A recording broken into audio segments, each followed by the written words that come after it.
There is a moment in every life when you decide to rise, to stand taller than your fear, to speak louder than your doubt, to chase the vision that sets your soul on fire. This is that moment. And here, we walk it together with stories that awaken, voices that inspire, and truths that set you free. This is Positive Talk with Kevin McDonald, where hope has a voice, and that voice is yours. You know, I gotta tell you, Michelle, I just love. Did I say love the fact that this is a worldwide publication? And not only is it, let's see, it's 4 o'clock your time, it's 3 o'clock my time, but it's all together tomorrow in our guest time. Her name is Amanda. Rochelle, would you explain to me why? I can say the name before we start the show, but then I screw it up, and I know. Just say it. So our guest is Amanda Cassar. You're totally capable of that. I don't know why you hesitated. Let's just make it Mama Cass for short. That'll do. I know, Cassar, and her website, Rochelle, is? Yes, visit her website and follow along with us. It's wealthplanningpartners.com.au because she's somewhere else along the globe in the Australia lands. And she's on the Gold Coast. Yeah. Is it really gold there, Amanda? The beaches are pretty golden, yes. Got to say that. The green behind the gold is the hinterland behind the beaches. So it's a spectacular part of the world. Well, Rochelle just told me that she's just leaving me to go there. Who actually does have kangaroos in the backyard. So see, she's just giving me more and more reasons why it's calling my name even louder of all the places in the world. But thank you for being here, Amanda, and spending this time with us today. How are you? Really well. I've gone and had a lovely walk along the beach this morning and headed back here to sit down and talk with you guys. So what could be better than that? Nothing. I can't imagine. Now, last week, because we get all over the world, last week there was a guest who had a couple of anacondas in her backyard, and now you've got kangaroos in your backyard. And carpet pythons. And what? Carpet pythons that eat my chickens. Huh? Not quite anacondas, but still a big snake. Yeah, and another reason for me to stay put in my little city of Seattle where it rains all the time, which means that we don't have any of those things. You gotta go see that, Kevin. Let's go.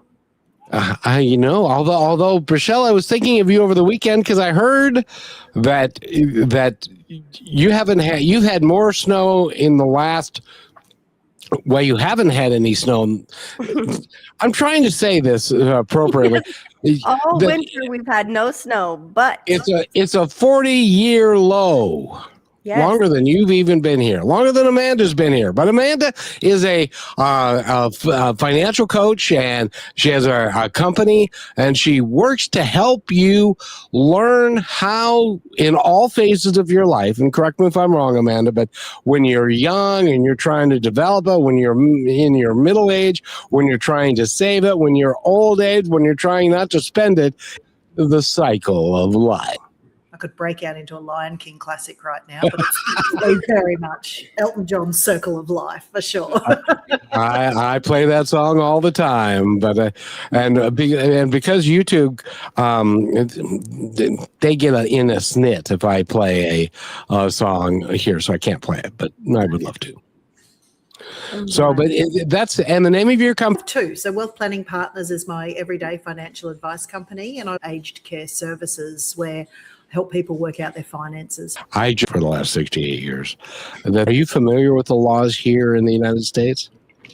Loosely. Do you help people you prepare for their retirement, assuming they could be in long-term care for 10, 15, 20 years? Yeah, so it's a discussion that we're starting to have. And they set the age of retirement at 65. It also happened to be the life expectancy at the turn of the 1900s. So people weren't meant to live for very long in retirement, so that if they were getting government benefits, they were only supposed to last 2 or 3 years before you dropped off. So the fact that we're now survive by 20, even 30 and more years makes retirement planning a whole different ballgame. And some of those years are likely to become frailty years where we do need extra assistance, whether to stay in our own homes or to go into care. And the situation, like in many countries, in Australia, it's highly complicated. There can be up to 5 levels of daily fees to go into an aged care facility. So it's a conversation that we're starting to have a bit earlier. And I guess I'm the pin-up girl. I'm sandwich generation. I've actually got 2 generations either side of me still alive. So I'm sort of wrangling my toddler grandbabies on one side, and my 93-year-old grandmother is still alive and in long-term care. So, yeah, poster girl for the sandwich generation here. So I completely get it from first-hand experience. Well, is that why my team keeps telling me that I'm going to die any day because I'm 68 and you're supposed to die at 65? Is that? We don't say that, actually. They're probably preparing what we call the tontine sandwich, Kevin, which just went over the head. Well, there is a point in time where I have told my children, the ones that are still talking to me, that if I am an invalid and I can't move anymore and I can't live my life, just, I don't know, put an end to it. Yep. Yeah, it's a choice people should be able to make, and it is actually coming in Australia when there is no quality of life that you can make those decisions. But obviously it's very fraught, and it can take a long time to get the approval through. And there's lots of hoops you have to go through to actually be able to make that decision. So, yeah, it's starting to happen. But, visiting my grandmother now, I wouldn't want my pussycat or my puppy dog to be suffering the way she is. So it's a really, it's a difficult decision to have to make. Yeah, I used to be in the sandwich generation. Now I'm on the other side of the sandwich generation because all the folks that I was sandwiched in between, they've all passed on. So now I'm next in line. That and makes so you now regret, Kevin. That's the most important part. So, but Rochelle, on the other hand, is on the other side. She's actually got a great-grandfather that's still alive. Yep, I do. And he is so stubborn and which is why he's still here, by the way. yes, they don't build them like that anymore, Rochelle. His spirit keeps that man alive. But for him, it's really hard for him to wrap his mind around trying to understand the modern world as it is, let alone all the care and the options. And he's so overwhelmed that he's just like, I'm not making a decision. I'm like, that's where I get it from. It makes sense. But Amanda, what got you into doing this kind of work? Was it an experience or was it just your life? I kind of fell into it, and a lot of financial advisors in Australia, it wasn't a career path. I'd never heard of a financial advisor when I was in high school. If you wanted to get into money, you became an accountant or an economist. Yeah. That was kind of it. There were insurance guys. My dad was an insurance guy, so he would sell what we call fire and general policies, like your cars, contents and business insurance and your house. And a mate of his had moved over from the UK, settled in Australia, and he was selling retirement products and life insurance policies. And one of my girlfriends had worked for him for a while and was moving to Sydney. And so he kind of asked, would you like to be my new secretary? So that's sort of how I started. I started as a secretary to what we used to call a lifey. A guy who sold life insurance was a lifey. And somehow the progression went along that I then became the personal assistant to a financial advisor instead of the secretary of a lifey. And eventually when he retired, I bought him out after, 20 odd years in working for him. So it was kind of one of those sweat equity progressions. I'd sort of left and had my kids and come back, and quite a few people had said, why don't you do it? And I actually wasn't terribly interested at the start. And then I thought for my own sanity and learning, I'd been living hand to mouth, week to week, paycheck to paycheck, like many people do for so long. And I thought there's got to be more than this. And it was one of those, if it's going to be, it's up to me. So it was kind of a personal drive to be able to do more, along with being able to help others at the same time. Well, I got a question for you. And because you used to be in the life insurance business and you're not, you can give us an honest answer about the life insurance business rather than an agent that has an agenda and then wants to sell you something. So would you tell, because I think a lot of people do not understand this, I would love your take on it, the difference between whole life and term life. Well, whole life hasn't been available in Australia since the 80s. So that's because it's not good, and but it's still available. A lot of countries still have whole of life. And how it was here was it was a bundled to pay your life insurance premium, and part went towards an investment. So Australia basically unbundled it. You just put life insurance, and if you want to do an investment, you go. So we no longer have that style of bundled product. What ends up happening is in a whole life, they're not the best playtime. And then you have to, with the term life as well as the whole life. This is how you're going to get rich. So, yeah, there was a lot of disappointment, I think, around the style of contract. It's probably the kindest way of putting it. Yes, indeed. Well, Michelle, you are on the other side of you're on the bread on the other side of the meat of the sandwich. I'm on the other end of that. So the other piece of bread. Mine is a little moldy at this point, but so what is your take on all this financial stuff? If I'm being completely bluntly honest, when we were about to do the show, I thought to myself, Amanda, they don't care about us if you're young. and I say that in such a gentle way, but honestly a harsh truth at the same time, because we don't even understand life insurance in general. And you get to maybe 23, 24, and then you hear it pop out. People start asking you something. Do you have life insurance? Do you have, because we hear about medical and all that kind of stuff, but life insurance, it's just another thing to pay for. Well, for one, why does it matter?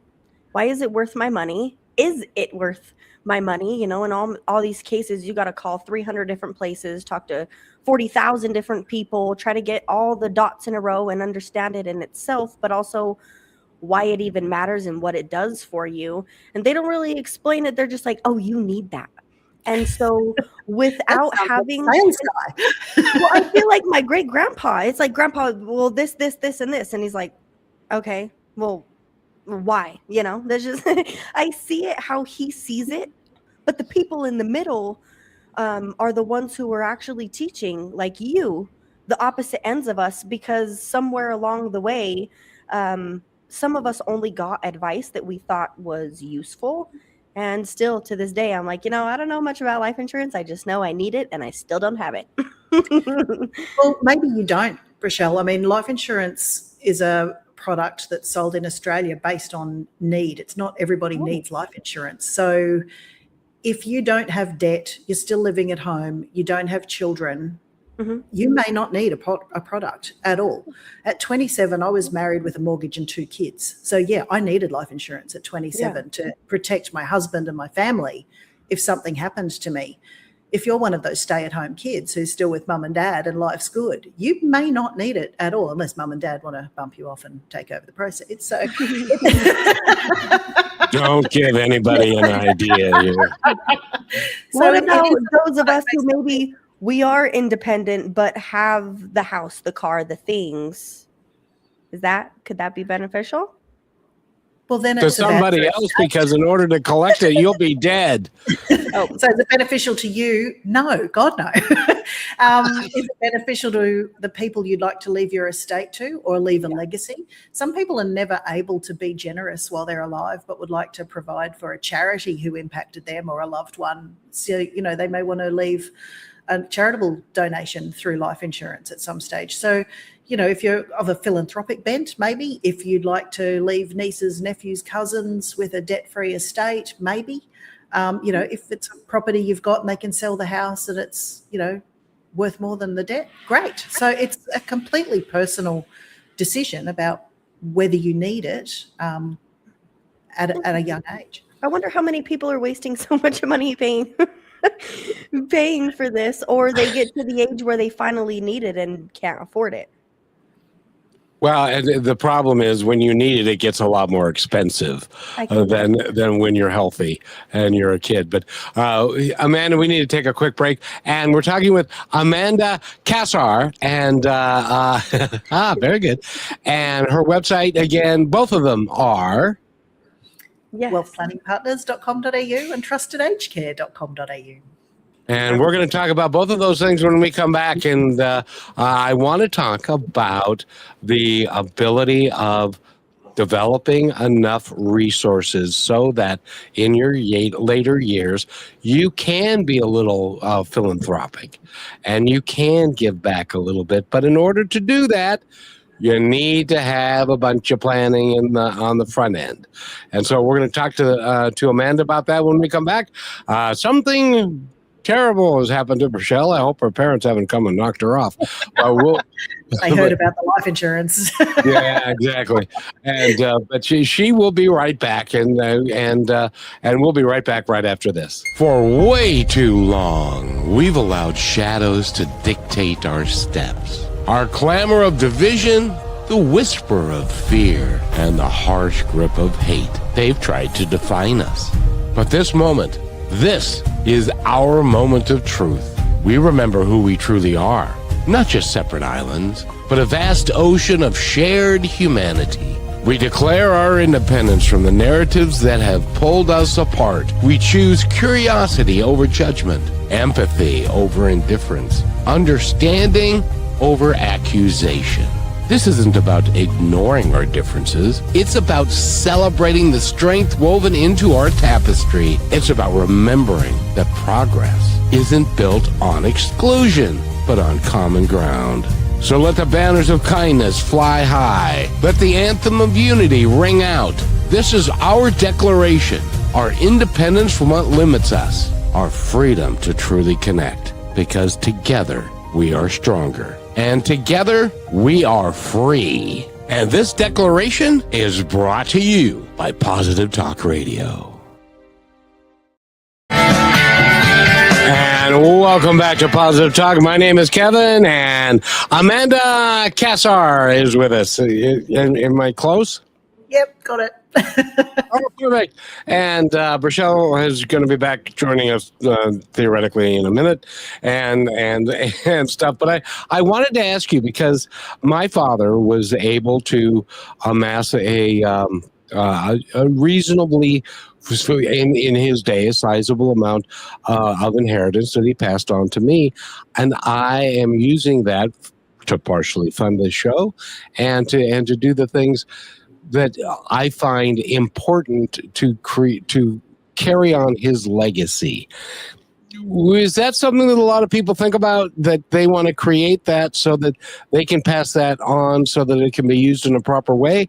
Or is it all about buying your kids a fancy car? I think there's a lot when it comes to the children that most people do want to provide some sort of a legacy for their kids. And inheritance is a lovely way of being able to do that, but not everybody gets that opportunity, sadly. I think there's a lot of talk about, what did our parents teach us about money? And I've asked a lot of people that question, and there's not much I've heard except from nothing. And money doesn't grow on trees. They'll have these cliches that were in the family that everybody's heard. So I think it's time to turn all that around and go, what would we wish we'd known earlier, and why don't we start teaching our kids that stuff? Why is it that when we start talking to 20-somethings about I did this with my children. I said, why don't you just put $50 a month away in savings and forget it's there? You can do direct deposit into your savings. And so it's like a tax, only you're taxing it for yourself. And they said, hey, that's a really good idea. And it never happened. Why is it that because I figure I could buy a new pair of shoes with that $50. And so why is it that bright, shiny thing that, our little magpie selves are looking at next. I think we need to start thinking about our future selves a whole lot more and asking that question every time we see the sand shoes or the makeup or the handbag or whatever it happens to be, the computer games. Is my future self going to thank me for this? My present self is probably going to have a great time with them, and then, they'll end up in a thrift shop, or, we'll throw them out in 12 months' time, forget that we had it. Whereas our future self, if we are putting that $50 a month away or $50 a week or whatever it is we can afford, when that starts building up and suddenly there's, $2,500 at the end of the year, or even $600 at the end of the year that we didn't have otherwise, it probably didn't hurt us to get it there. But I think we often think about the deprivation. I work hard. I should be able to do this. We should all over ourselves. I should be able to do what I like. Yeah, you should. But is your future self going to thank you for that? So we've got to start asking some smarter questions to put away. And I think we're living in a society where it is about keeping up with, whether it's the Joneses or the Kardashians, whoever it may be. We're very much directed to, do I need this fabulous new piece of makeup that somebody's just put out, or Instagram tells me I have to have this better lifestyle, or someone's got a better backpack than me, or the new headphones look really good. So we're just attacked on all sides by stuff instead of experiences and life skills. And we need to take a lot more awareness of what's going on, so that, future Amanda and future Kevin will look back and go, they were some smart decisions. Pretty proud of her, pretty proud of him. Well, yeah, exactly. And it's video games drive me crazy, because you got to have the latest. You got to have the best. It's going to be the best game. Well, and so you buy it. You pay $60 for it, and then a year later, it's worth 20. Well, the next best is out there. So yeah. So they're always inviting you to spend more money on those things, where if you waited, my parents used to do this to me. They'd say, Dad, there's this movie we've got to go see in the theater, and let's wait till it comes out on TV, because it can be less expensive to watch it on TV. But we are, at least in the United States, I don't know how it is in Australia, but we are creatures of the moment. We have to have the latest, the greatest, the newest, the biggest, the best in the moment. That's really not a recipe for success, is it?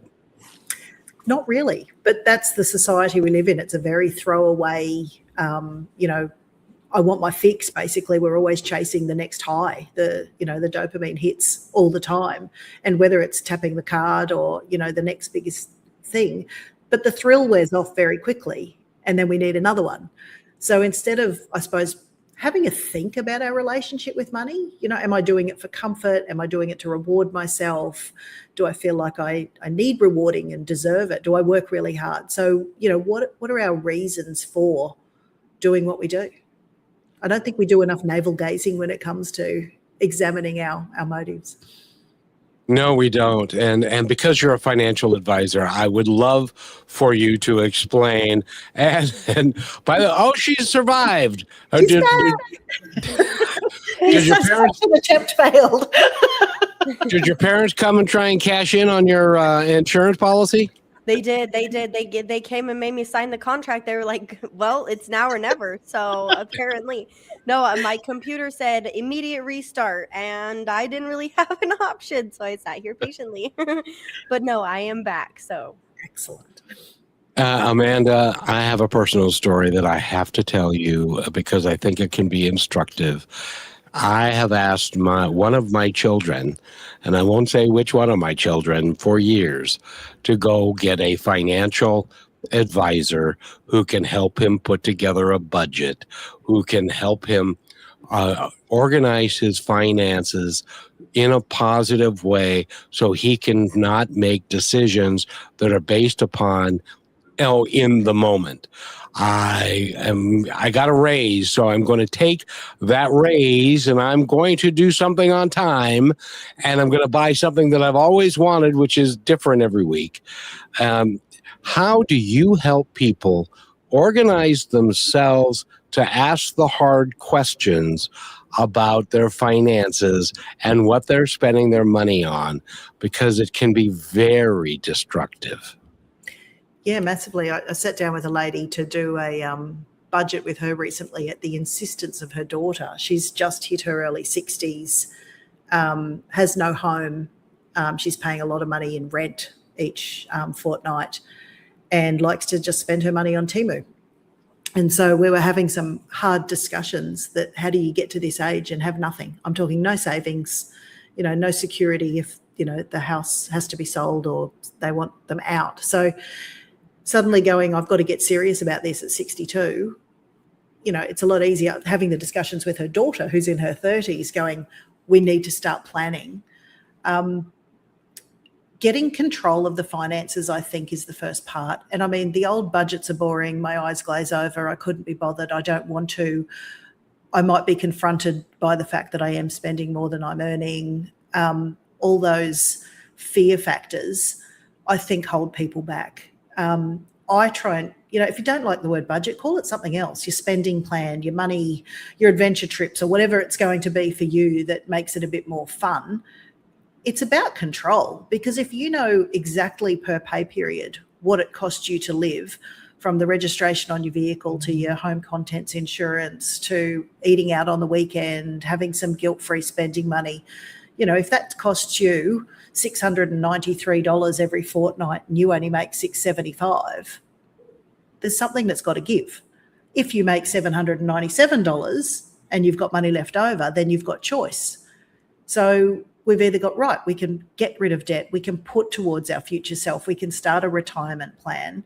I think the power that understanding what your numbers give you is really incredible, but we're not good at doing it and being masters of ourselves. So I think for a lot of people, finding that accountability buddy, whether it's a financial advisor or a financial coach, or you've just got a friend who's like, yeah, we should really do this, or, they're the ones who are always a bit more responsible, having someone you check in with and go, oh look, I did cave, I did buy that thing. And, it's not about beating each other up. It's about, finding someone that goes, did you still put your $100 in your savings account, or did you pay down that credit card like you were going to? Did you still do those other things that you promised yourself?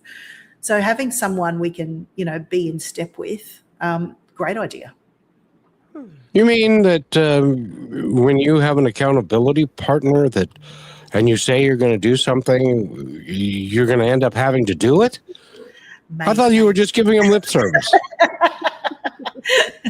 If I'm paying a coach, I want to get coached. If I'm paying the ironing lady, I want the ironing done. So whatever it is, I want the accountability. So, and it doesn't have to be a financial arrangement. It can just be people encouraging each other. So hopefully that works for you. Yeah, well, I don't know. But see, I have trouble buying a new pair of shoes, don't I, Rochelle? I think we both have that problem, even though we're at opposite ends of things.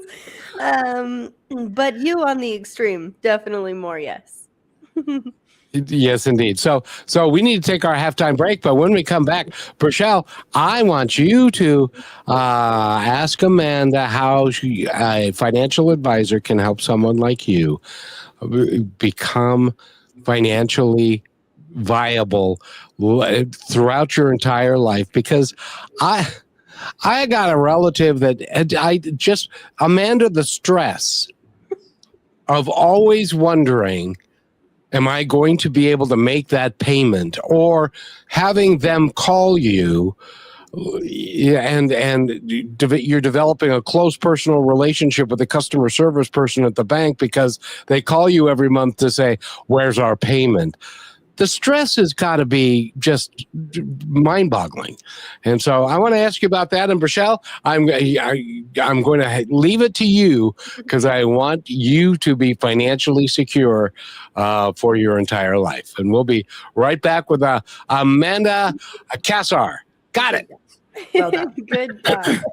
And we'll be right back in about 1 minute. You're listening to Positive Talk Radio Network. We're on a mission to entertain, enlighten, empower, and educate through inspiring music, dynamic conversations, and yes, laughter. Join me, Kevin McDonald, and Rochelle as we declare our freedom from hate, division, and fear, and celebrate a better way of living. Go to positivetalkradio.net to find out more. Here's another point to ponder by Positive Talk Radio. A man accidentally hit the snooze button 3 times. Frustrated to start the day late, but when he stepped outside, he caught the sunrise he hadn't seen in years. Sometimes delays are not punishments, they're gifts in disguise. Slow down. Notice the beauty. You're listening to Positive Talk Radio, where stories of hope live. And welcome back to Positive Talk. My name is Kevin McDonald, and Rochelle is right there. And Amanda Cassar. Mama Cass. Mama Cass. Amanda Cassar is here and our guest today. Amanda, thank you, first of all, for even spending all of your little bit of time helping everybody with their life. And I'm going to go off of Kevin's first question about being able to set yourself up, because I think that's what it's all about. And Kevin, you actually said what I think is the problem around it in the first place, is this fear or scarcity when it comes to money, right? Because we get older and then we're like, oh, well, what didn't I do? And my mom, she was very, very good at that. You know, what you earn, you have to work for. But it was always this, there was a scarcity, and it was more built out of fear. It was not exciting about save money to have for yourself in case of anything, really. So what is your view on that? If we're talking about putting aside just in case, that doesn't motivate many people. It's like, in case of what? Yeah. That's what I think. Is the fridge going to blow up? Do I need new tires? Like, what's it for? So the emergency fund idea is kind of, I think, a little dead. Like having a buffer, going, right, I would like 3 months worth of salary to sit in my bank account. Should I lose my job, it will give me a buffer to be able to find more work. So if there's an actual purpose, I would like $5,000 in an account that, should one of my major appliances blow up, I can walk out and buy another one. So I think if we've got an actual idea of what it's for, but if we're just putting aside just in case, there's zero motivation behind doing that. It's just this rainy day, one day. It's a very wishy-washy concept. When we're working towards something, I think it's much easier. You know, if you want to go, that's it, I am going to Australia at Christmas time, the whole trip is going to cost me $2,000, $10,000, whatever it may be. If you break that down into your weekly paychecks and go, well, actually that means I've got to put aside between now and the end of the year $500 a week. Mm-hmm. You can sit there and go, well, is it going to work or not? Yeah. And it might be, well, either I can't afford that, Australia might have to wait 1 or 2 years for me to get there, or I'll have to be a bit more realistic. I will have to fly a really cheap airline. I might have to stay in the backpackers, but I'll still get the experience. So we need to weigh up the costs of doing things. And I think when we've got a goal, it's also much easier to go, you know, on the Friday night, or the new pair of shoes, or the new headphones, or the new video game. Actually, I'm not going to buy that. That $50 that I would have spent is going in my Australia fund, or my washing machine fund, or my new car tyres fund. It's very easy to say no. And I think we view it as deprivation. You know, I'm not going to buy my morning coffee anymore, but we don't do anything with that $5. It still sits in our wallet and goes on something else. So if we're not going to buy that morning coffee, make sure that $5 goes on the credit card, or it goes into your long-term savings, or it goes into your retirement account. I think we've got to be a lot more intentional with our money. Yeah, setting goals. That's a big one. Yes, and Amanda, I have to tell you, I am considered a pain in the butt by my children, because when they say, yeah, I got this credit card and I'm going to put it on the credit card, and I say, oh, okay, what's your interest rate? And they say, well, what does that matter? Amanda, educate them, please. Compounding interest is a beautiful thing when it's working for you. It's not so great when it's working against you. And credit cards in Australia are between 10 and 20%. So I'm not sure if that's similar in the US still, but it's and in many cases it's plus 20% here. Yep. So, if you cannot afford to pay that back in the first month, and you're just going to be going, well, I'll pay the minimum every month, it can take you years and years and years to pay off that debt because of the beauty of compounding working against you. So I think understanding that, this $1,000, $5,000 credit card that you got, by the time you buy that thing that you need right now, whether it's the holiday or whatever, by the time you pay it back, that could have very easily been a $7,000, $8,000, $10,000 thing. So, is it really worth the price to us when we're, again, borrowing from our future selves? What else could we do with that? Go ahead, Rochelle. I'm thinking, well, with our future selves in mind, what are some key component things that you've been able to teach people throughout all ranges that maybe aren't taught to us in the first place that help us start paying attention to what we're spending our money on and that instant gratification stuff?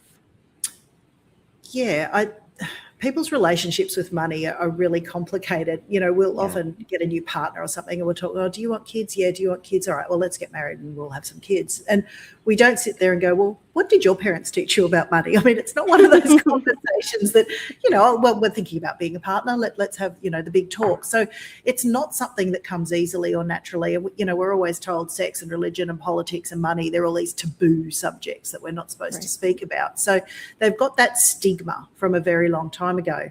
And overlaid with that, we've also got intergenerational, I'm going to call it trauma for want of a better word. Our grandparents have been through wars, world wars, they've been through depressions, they've seen the summer of love and all this stuff. So how those impacted them may be that, post-war people are often hoarders. They save everything, they don't spend on anything, they're the reduce, reuse, recycle. And then you've got these children, the baby boomers, where life was good, they've never lived through anything, Vietnam was a long way away, they've had this abundance in their lives. And the Gen X as well, this beautiful abundance. They might have seen a couple of stock market things go down, but they're living in this world, this consumer society. It doesn't cost me $50 to buy a t-shirt anymore. It can cost me $3 on Temu or Shein or Kmart or whatever the local is. So we can just throw things away and get the new pair of sneakers. Dad, we don't have to put, my dad would cut out cardboard and put it in our tennis shoes to make them last longer. Post-war baby, Smart man. Yeah. Crazy stuff. My grandma did the same thing. So I think examining all that stuff about how we view, and like some people think this abundance mindset means we can just give and money's this beautiful energy and it just comes back to us, but it makes them reckless. Yeah. And not smart as well. Whereas scarcity, we're holding on to everything. It could be out of fear. It could be out of past experiences. It could be handed down. So I think, again, that little bit of navel gazing and having a chat. Did your parents spend? Did they save? Did they retire well? What did they teach you? How do you feel about money? So often you get the spenders and the savers together in relationships, and the friction that comes out of that because you haven't had the chats. Are you keeping your own autonomy? How are we paying for the bills? Are we going to go 50-50? Are we going to go based on our incomes and make it 60-40 because you earn a bit more?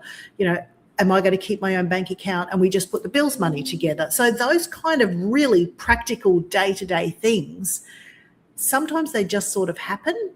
And then down the track, you're like, why did I let that happen? It's the frog in the pot. And all of a sudden, either I can't escape a terrible relationship, or I've got nothing left because he spent it all, or, she goes off and spending all my money.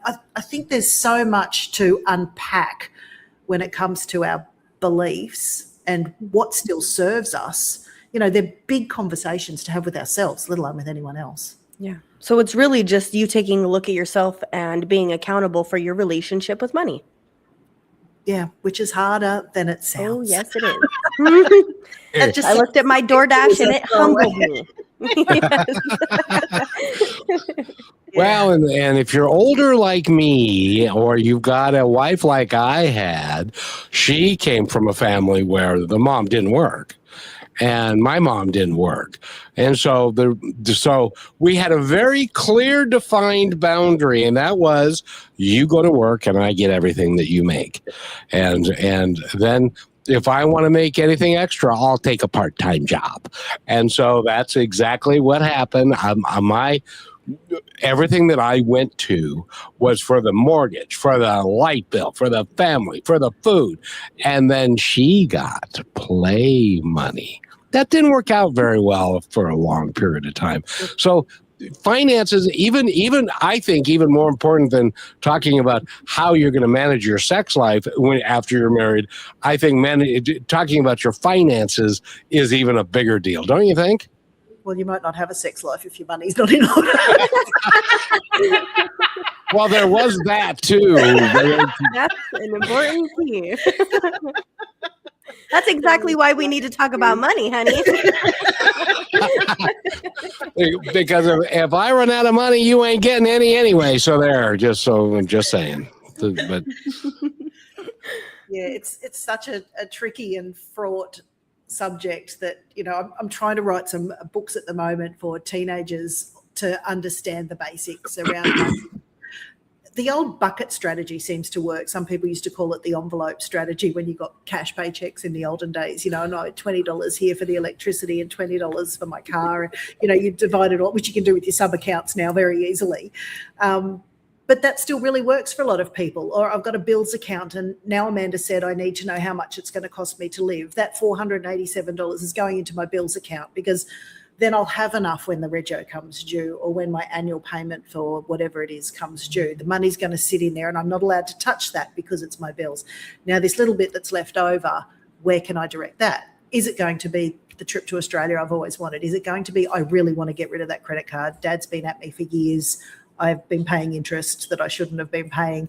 Can I start building up my long-term, you know, savings account, or my IRAs or super or whatever it is for retirement, and start looking after future me? You know, if I want to, the FIRE thing where people, you know, work really hard really early and retire early, that's a movement that's huge in the States. So, and becoming more frugal, you know, there's so much information online now.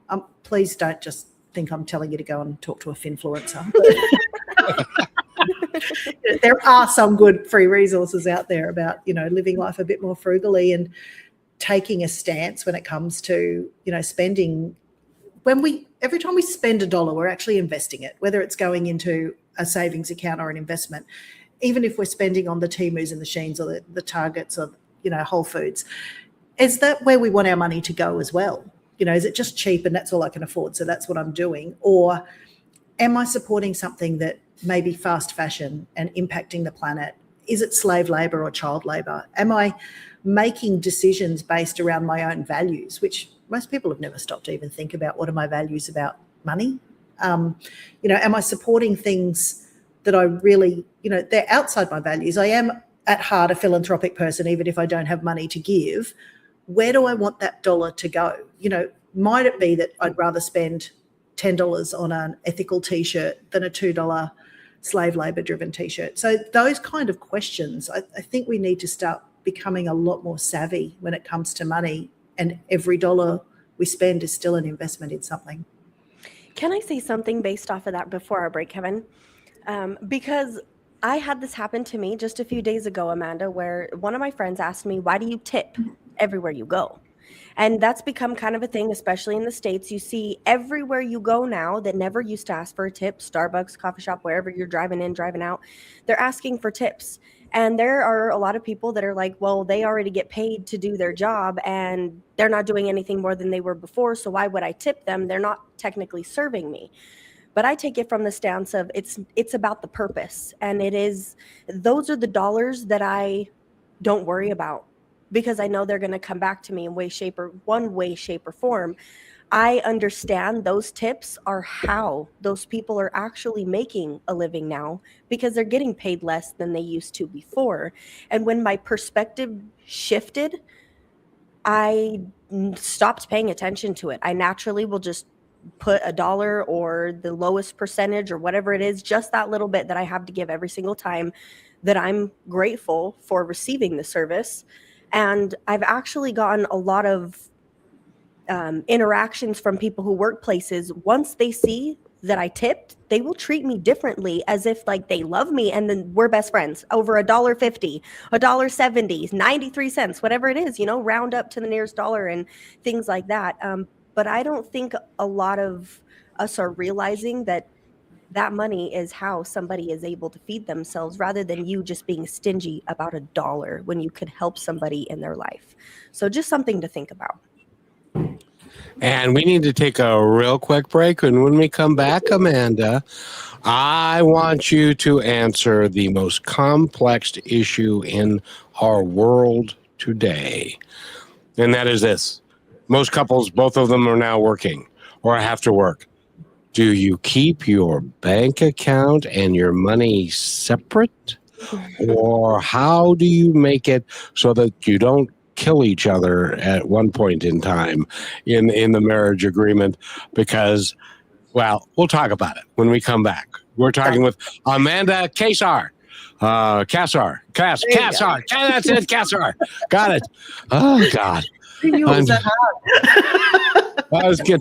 Well, by the way, Mama Cass was one of my, I don't know, Rochelle, if you've ever heard her singing, but Mama Cass was one of the most amazing singers I've ever known. And she was just something. So Amanda Cassar is with us, and we will be right back after this. And by the way, what am I going to play, Rochelle? I think I know. Okay, well, I don't want to be wrong. That's all right. I've been wrong my whole life, apparently. So we'll be right back. Here is another point to ponder by Positive Talk Radio. The world is full of people who would die for someone they love. But what about living for them? Waking up early to take care of your health. Letting go of the habits that steal your years. Choosing rest instead of running yourself empty. The truth is, your family doesn't want a hero who dies for them. They want a parent who stays, a friend who grows old with them, a soul who chooses life every single day. Don't just die for love, live for it. And welcome back to Positive Talk. My name is Kevin McDonald, and Rochelle is right there, and Amanda's with us. And Rochelle, if we want to go to her websites, how do we do that? I do believe I know of one of them at least. So go to wealthplanningpartners.com.au. And Amanda, please tell us the other one. Oh, I've actually got a couple. Okay, so well, what are they and what are they for?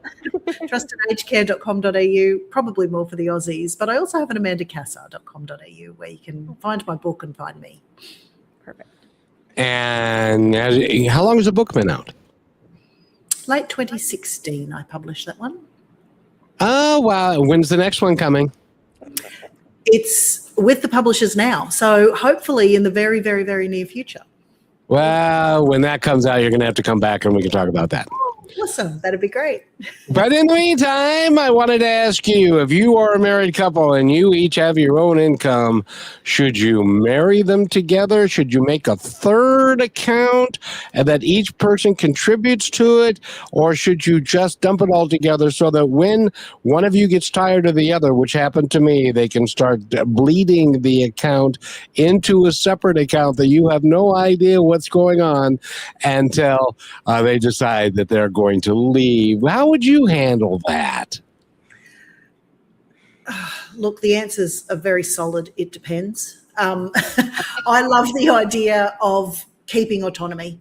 So if you're both working, I think you both should keep your own bank accounts and then come up based on a decision of how you've decided to split the family finances. Do you then contribute to a second bank account so that all those bills you can see are coming out of that second one?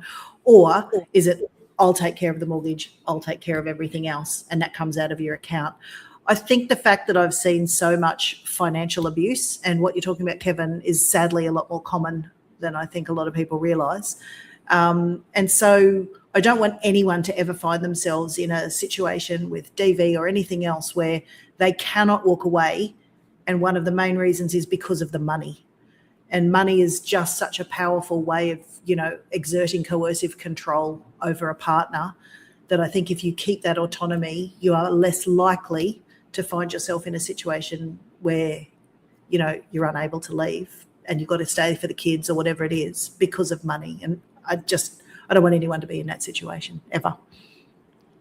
In my case, because we operated old school, everything went into a common bank account. And because of that, I was not as painfully aware of money that was leaving the account or where it was going, because someone would go to the ATM machine and would take that cash and put it someplace else. And then when I would ask about it, it'd be like, oh yeah, the kids needed, or I needed, or we, and stuff like that. So it became a trust issue. And that trust issue was partially to blame for the end of the relationship, as they say. But you know, and that so. And I hate to say this, but you marry somebody and you do this thing about it's till death do us part. Many times it doesn't last that long or nearly that long. How do you protect yourself? Do you need to protect yourself from a potential, as an example, my brother, God rest his soul, had, go ahead, Rochelle. Yeah, I just want to add to that because Kevin, your question exactly, but also you just mentioned with family. I have this happen in my family quite a bit. And so what Kevin said, like how do we protect ourselves before it even happens? Well, yeah, sorry. I'm sorry, just real quick. My brother had a wife and she liked to open credit cards in his name. But then she was home more, so I know your eyes went saucer-like. So she was home more, so she got the mail. And so he never knew that $15,000 or $20,000 in credit card debt was assembled by her that she gave to her kids and her family without him knowing it until they came due. And then she said, oh, look, we have to pay this. And so, yeah. It's also not very nice. Yeah, that's not a very loving thing to do. And I think there are still hangovers from earlier generations when, women couldn't have bank accounts on their own. They had to be, joint accounts with their partners. My great aunt went out, she was the one who ran a business and her husband worked for her. She went to buy a washing machine in the 60s or early 70s because she wanted a credit score. She'd never had one. So she wanted to pay part cash and part on a credit card. And the gentleman said, well, you need your husband's approval. And she's like, he doesn't make the money, I do. So there's this hangover from when, women were still second-class citizens. It's a very different world now where, it's very often that both partners do work. So I think keeping that autonomy is really important. We also have legal things now. You're talking about second, third marriages, a binding financial agreement. A lot of people, they'll say, well, they're not worth the paper they're written on, but it used to be called the old prenup. I mean, you can actually do them while you're married. So I think especially if you know that, there's going to be uneven inheritances as well. If your family's a lot more wealthy than the other family and it could come to you, that is then a marital asset. So having that binding financial agreement, it's about your intentions. Is it whatever we bring to the marriage, we can leave with, that's ours. We made that independently. And I think if you are even wary or incapable or don't want to have that conversation with someone, please question why right from the start. I know someone who did and ran, and it was the best decision they ever made. So it's something we do have to be careful about. And, the amount of people that go, I look back and I ignored all the signs. I was the frog in the pot. It just slowly happened to me. And by the time I was boiling, it was too hard to get out. So I don't think we place enough worth on our intuition. We clamp it down and go, that was a bit weird, moving right along. Wait a minute, why was that a bit weird? We sometimes watch interactions with other couples. I've seen people in our family, the husband and wife, well, you owe me $20 for that pizza. And you're like, really? But if that's how they work things in their marriage and that's the agreement that they have, good for them. We might think it's weird because that's not how we operate, but if that's the decisions they've made, maybe that works for them. So, yeah, that's more than one way to skin a cat. I've heard. I haven't tried. It's true. I don't know. Rochelle? Yeah, I'm thinking of even like the child who's learning these things, because we're talking about generations. And so the things that have continued to change, and then, we're trying to figure it out, but we're questioning, and then we're being told to do something else because know what that's all about. If my mom gave me $5, even cash, and I went and spent $4.15, she wanted the change. It mattered. It meant that she could trust me. There was integrity. It was like this whole thing, right? But a lot of us, I think it's just so scattered, Amanda. There's so much, and it's everywhere, and people are trying to kind of now look at themselves and say, what can I do to help myself?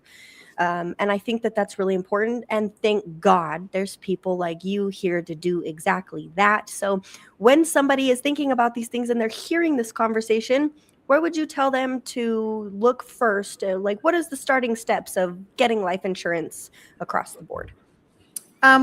Life insurance, I'd probably reach out to a local, I don't know if I'm going to get the word right. Is it agents in the States? Yes. There are online ways you can do it. In Australia, it's very important to get the strategy right. You know, do you do it through your retirement fund versus pay it yourself? So there's different strategies that are available, and often a financial advisor can help work out which is the right one for you. But I think self-education, you know, if you can't find some information anywhere now online or somewhere else, then, you know, there's something wrong. But we can start educating ourselves with financial literacy.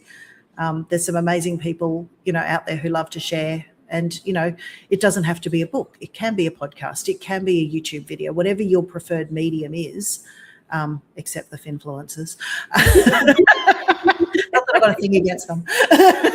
But, you know, these are often just people sharing an opinion. They're not qualified. They haven't, you know, walked the talk. But it's, there's plenty of information available. And a lot of time you have to be very careful because sometimes, I don't know, they have an agenda. And they'd like to feature an agenda. And you know, when Rochelle was saying $5 and it was $4.15 and stuff, and I was just thinking to myself, I'm not sure how it is in Australia, but in the States, when you go to a cash register and the cash register person, if you will put in how much you give them, and then that will tell you how much you're supposed to give back. And so when that goes down and they have to do manual transactions, they can't even make change. No, they can't. It's the fingers, the calculator, the phone. Well, as an example, because I was thinking in my head when she said, if I had $5 and it was $4.15, that means the change is 85 cents. That's 3/4 and a dime. And but kids will. I'm sorry, what, Rochelle? That could have been a whole thing. I could just imagine standing at a register and watching somebody try to process that idiot, because then they think, okay, well, what's the answer? And then they got to go to the change and figure out, okay, how do I make 85 cents? So it's all different. I've had people have to get a calculator out to do that, and so we are not as fluent about money in any of its forms as we need to be, interest rates or any, which is why money well spent is to go to a financial analyst or a financial coach like you who can help them, especially when you get on later in life. So Amanda, if somebody wants to reach out to you, how does they get that done? LinkedIn is probably the easiest way. I'm Amanda Cassar, the financial advisor from Australia, not the yoga instructor from California. So there is a distinction. So yeah, if it's American, it's the wrong one. But yeah, please reach out. I'd love to hear your money stories. Rochelle, like your great-grandfather, they've lived in probably the last 100 years of the most change that has been in any time in history, from, you know, the light bulb right through to, you know, being able to instantly converse with anyone in the world, from the phones to the internet. I mean, I remember when my dad thought faxes were the most amazing thing ever. The tech changes, you know, he's living in a world he no longer has any understanding of, from, you know, motor vehicles to what we're doing. So yeah, it's been a crazy ride in that last time, and difficult for many people to keep up with. That is me and people like you. That's exactly right. And so Amanda, thank you so much for being here. Was there anything you'd like to add to wrap up this show and to give us, Amanda, give us a nugget, a nugget of pure gold, even though you're on the Gold Coast, a pure gold that we can plug into? Sure. Look, it's boring, but it's know your numbers. That's the first place to start. Work out what it costs you to wake up and breathe for every pay packet. It's not sexy. It's not going to make you rich, but it's the place to start if you want to take control of your finances.